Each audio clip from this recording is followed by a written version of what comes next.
on sharing images and words of what was happening. As you leave the National Press Club today, you'll see some of his photographs displayed on the video wall in the front lobby. They are mostly of Syrian children.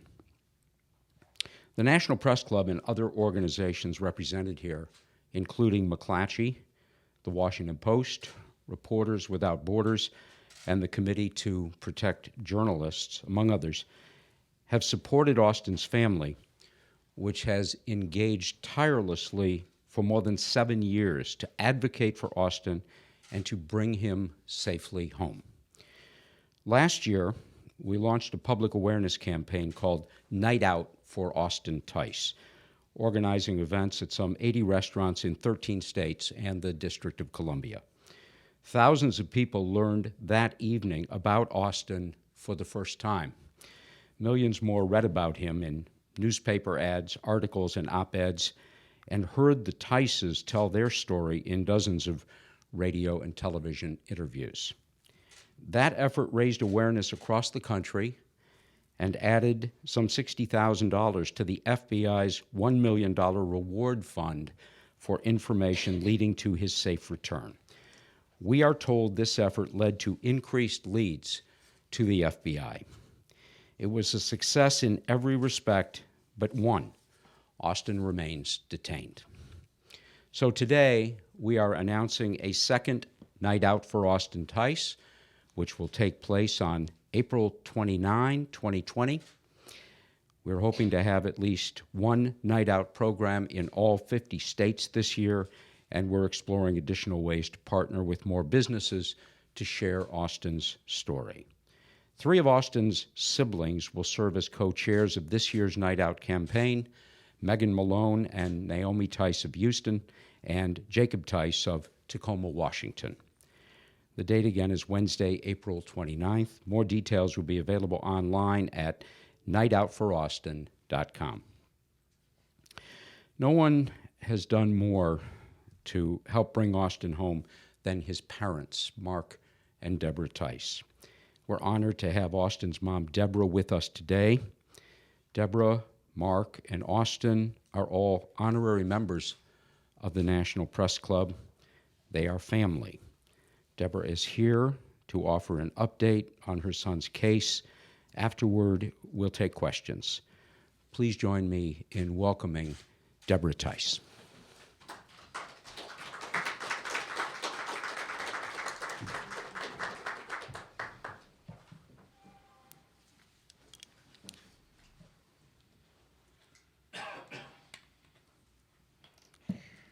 Good morning.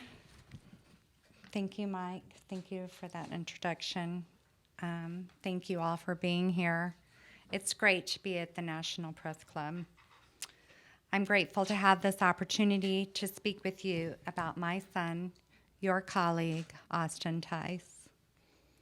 It is exciting to be kicking off another Night Out for Austin Tice. It is truly an effective awareness campaign, so save the date, Wednesday, April 29th. Of course, we all sincerely hope this year it will be a homecoming celebration. It gives me profound joy that all of Austin's sisters and brothers will again be fully engaged in this year's effort, and that Naomi, Jacob, and Megan will be co-chairs. Night Out for Austin Tice is deeply meaningful for our family and hugely significant for Austin. Now I want to give you an update on current efforts. As many of you know, I went to Syria in 2014 and in 2015 to do whatever I could think of to free Austin.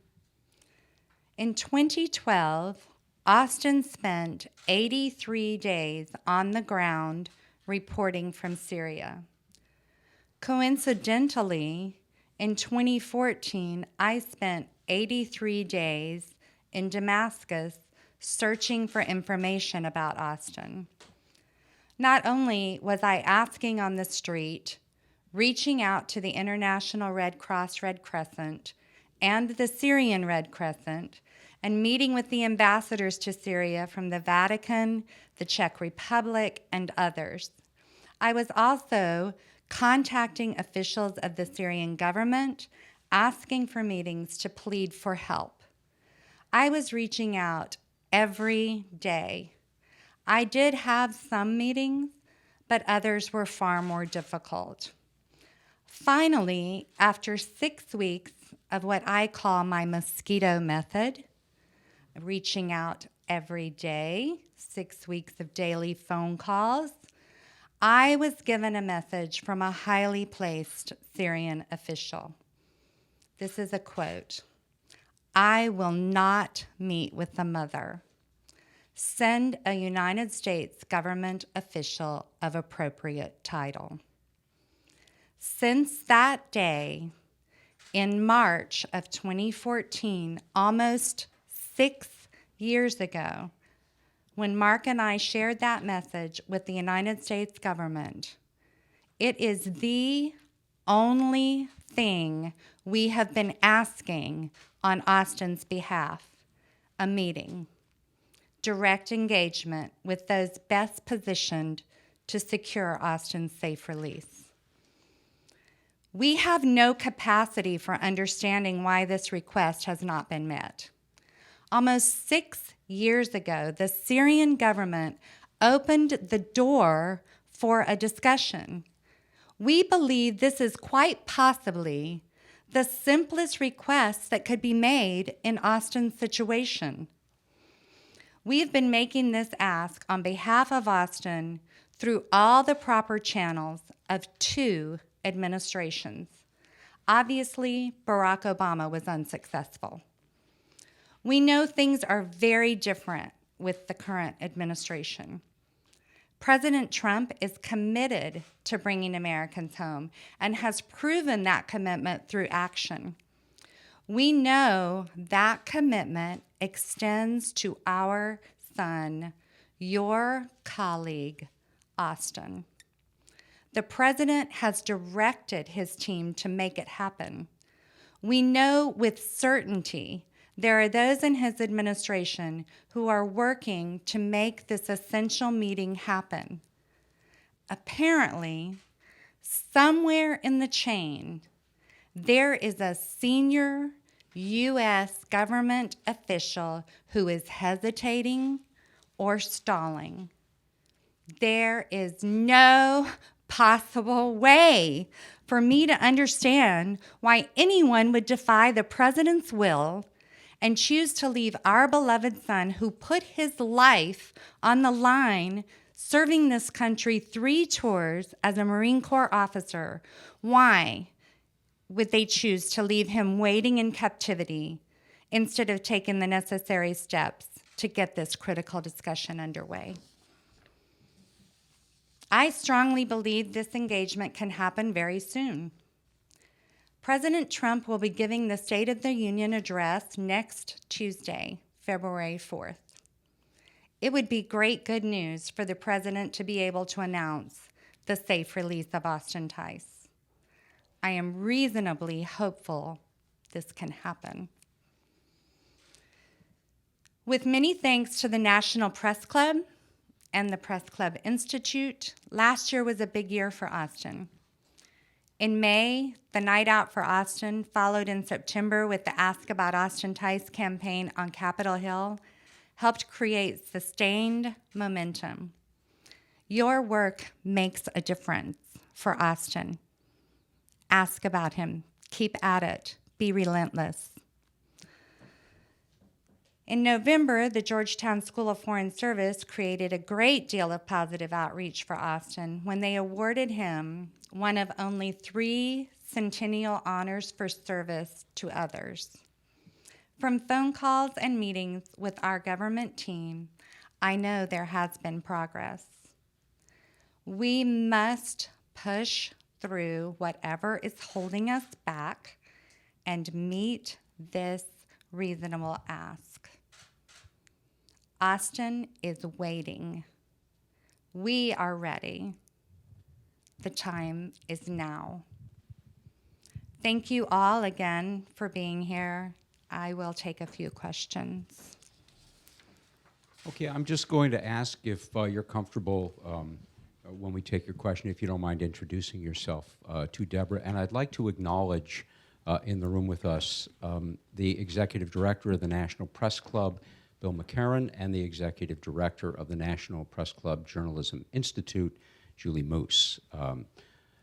So let's begin the questioning. Debra, Rob Lieber from AFP, thank you for coming. I can't hear you. Hi, Rob Lieber from AFP, thank you for coming. You were talking about the Syrian government, and if I recall correctly, the circumstances of his captivity were unclear for a long time. Do you believe now that it is the Syrian government and not some fringe group or militia group that is holding Austin? And do you have any other circumstances or any additional information that you might have? Share. That's a great question. And what we know with certainty is that Austin was detained in Syria. And we know with certainty that the Syrian government is best placed to secure his release. In the same way that if someone was missing in the United States, you would ask the United States government for help in finding them and securing their safety and their release. Nothing further on circumstances. Nothing further that I can share.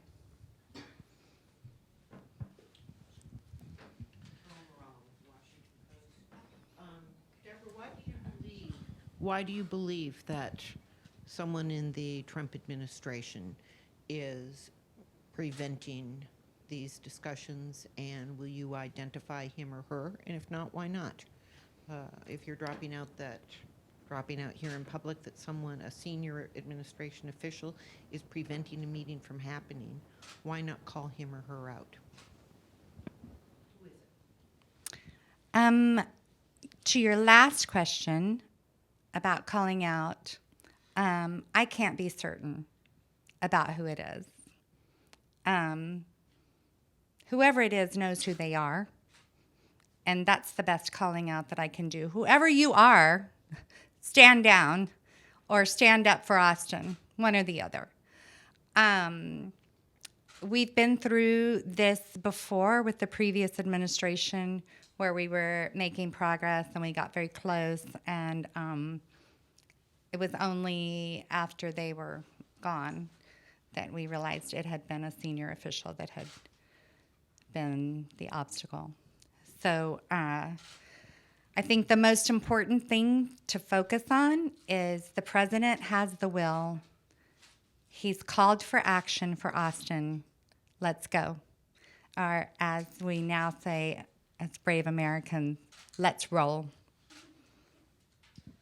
Steve Bannon with Stars and Stripes. When was your last conversation with anybody from the Trump administration? How often has those communications happened over the last couple of years, and what have those looked like? Morning, noon, and night.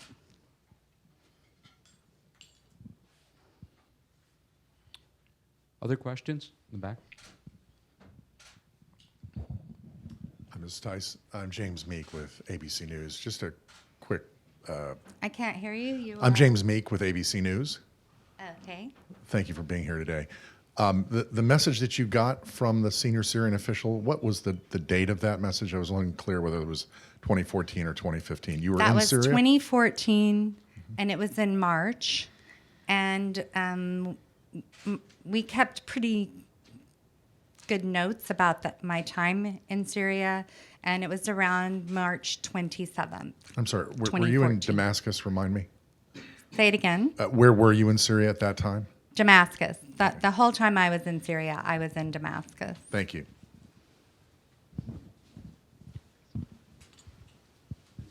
In the back. So James, that's almost 6 years ago. Next month it'll be 6 years that we've had an open door, that the parents have been saying, what about that open door? What about that open door? What about that open door? And hearing, well,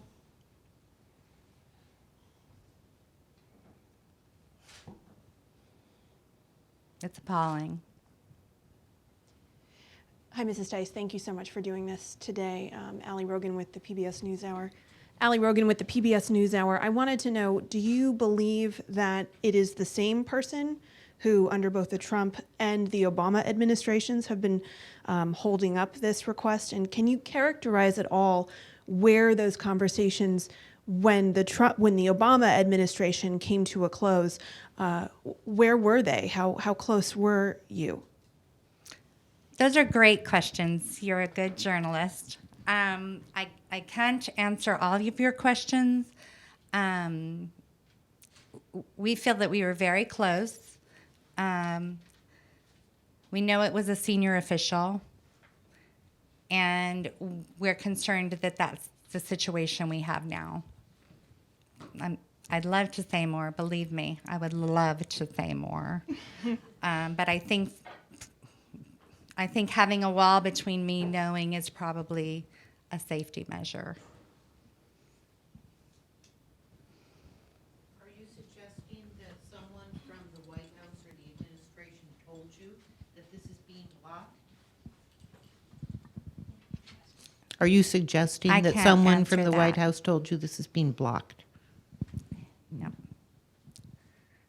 I can't answer that.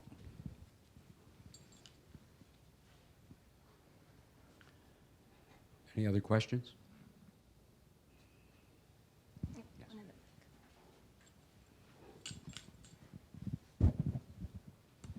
Jessica Donati with the Wall Street Journal. I was wondering if you could talk about the last indications you have that Austin is still alive. First of all, let me just ask a favor of all of you. I'm sure that you have parents, or I'm sure all of you have parents, and some of you have children, and others of you have pets. And I don't think you would like for someone to come up to you and say, "Hey, is Fido still alive?" There's just a ring to that that's a bit grating. Austin is alive, and we know that Austin is alive. We have credible confirmation that Austin Tice is alive.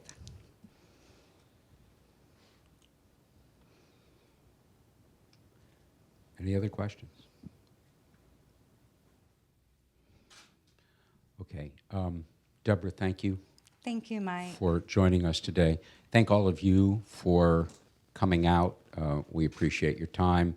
We appreciate any and all that you can do to sustain the momentum to bring Austin Tice home on behalf of all the organizations that are working on his behalf. And we look forward to the second night out for Austin Tice on April 29th. Thanks for coming today. Thank you. Thank you all.